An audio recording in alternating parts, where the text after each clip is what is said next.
Good afternoon, all. C.V. Ramanarao garu has strictly given me ultimatum not to exceed 5 minutes. Okay, I respect his command.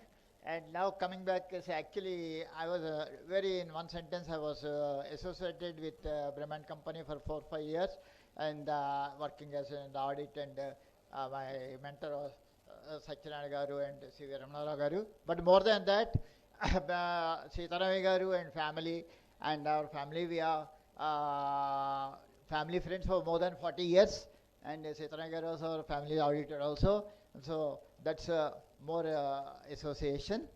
Now, you see, recently I do not want to go into my history and geography. Right now, I'm showing some interest in this fraud thing, and I did some FFAD of our institute also, and successfully passed. So, can you show the thing? See, coming straight to the point, see, go slower. That I don't use all this. The thing is, see, why fraud awareness? I am not going into details about the fraud. It is a huge subject. Coming back straight to the fraud awareness, is more intended to the youngsters, because those are the people, both students and young chartered accountants, who are to carry forward the word regarding this one, and also be careful in your respective audits and all that one as a profession also, because auditors are also made scapegoats when a fraud or something is discovered subsequent to the audit, unfortunately.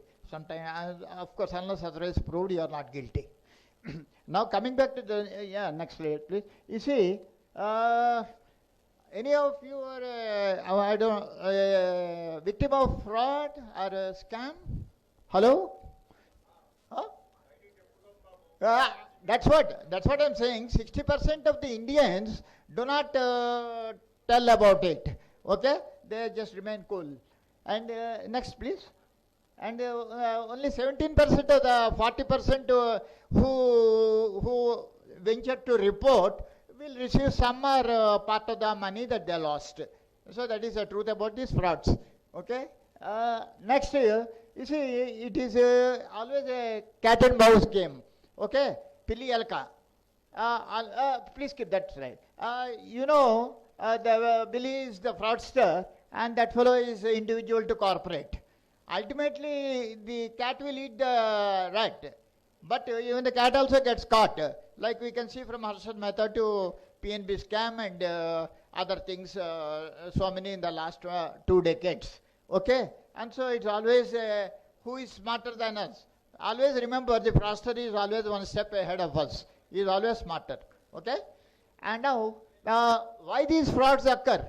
Why these frauds occur? Because of greed, ignorance, and negligence. Okay? Next, please. See, greed. People want more money, more money, more money. People don't stop. Fraudster won't stop, and neither the victim won't stop. Okay? Till he is victimized. Okay? If somebody says, I will give you 24%, he will take out his hard out earnings and then stand in the queue with an application. Afterwards, he will cry. Okay? Previous one, please. And so, it is greed for more money. Similarly, the same thing from starting from employee to corporate, even managers, even management also. Okay? They go to any extent, cook the books and all that one, we know it very well. And then, till they are caught, till the fraud is caught, like in Satyam and Enron in those days and all these things. Okay, next please. Ignorance. Ignorance is another thing, like not able to use phone, not using the ATM properly, not sharing the PIN and everything. Still people do that one. Is it working? Yeah, because my voice itself is a bit loud, sorry. So, ignorance. Of course, ignorance is of no excuse. You have to be careful. You cannot say, I do not know how to use it.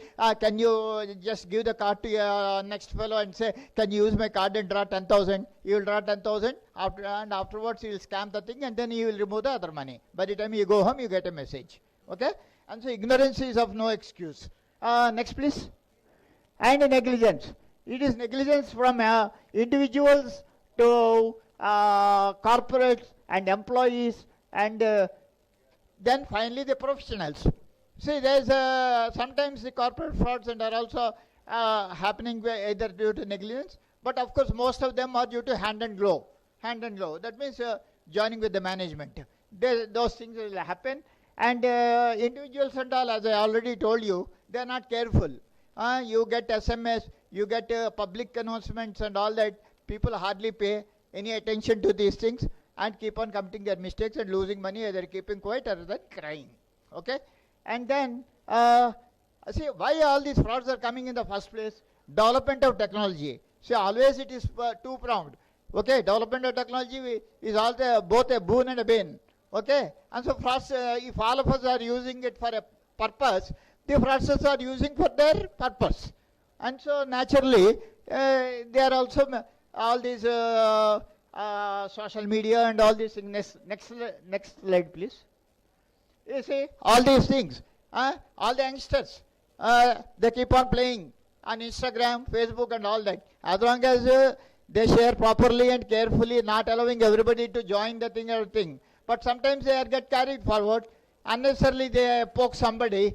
That fellow may be misrepresenting himself, he or she, and gets caught, and there are so many stories. Now I don't have time to tell all that. Okay? And so, social media, one has to be careful. Whereas we keep on posting, some people will say, I started in New York, then I am here, now I am in Dubai, now I am coming to my home. Why all that one? That's a mistake. Okay? So now, see, COVID-19 has also increased frauds. Next one, please. Along with working from home culture. See, this working from home and this COVID-19 also have tremendously increased the frauds in the last 2 years in all spheres of life. Okay? From the smallest to the highest frauds. Because of even fraudsters are also working from home. Okay, coolly. And so that's a problem because they are always smarter than us. And so that is something from ACFP, the 3.7 trillion each year. You can put the number of zeros and multiply with 70 or 80. Okay, so much monies are lost and it still continues. Okay. And they are conducting, the ACFP, the Associated Certified Fraud Association, every time they conduct Fraud Awareness Week, and in November also it is there. Previous one, please. Okay, next. And so, the dear students and all, you see, the thing is, I am more focusing on the youngsters, young members and students for their future guidance, that we have to carry forward the word to everywhere, from educational institutions to corporates to conducting workshops at regular intervals to pass the message. Because whatever comes in paper, whatever comes in SMS and all these things, people don't pay attention unless they are clearly explained everything about the thing. And so that is the bottom line of the thing that we should conduct because we are all accounting and professionals in the thing. We are the best people to convey these things to the public and whatever level. So the thing is, you know, it's a very famous thing. There's no point in crying after spilled milk. Okay, once the milk is spilled, that's the end of it. Okay, there's no point in crying after losing your money because of negligence or carelessness things. There's no point in crying. Better to keep quiet. That's why 60% of Indians do not report a fraud, whereas in US and all, 100% report. That is a problem. Okay, 40% report, 17% recover something.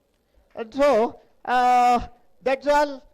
Last please, because he strictly told me 5 minutes. Okay, or 4 minutes. Okay, so with these few words on my pet subject, fraud awareness, I close this session. I thank you all for your patient hearing and hope it is of some value to you. And I thank Ramana Rao Garu for giving me this brief opportunity and putting a knife on me to conclude it within 5 minutes. Thank you all.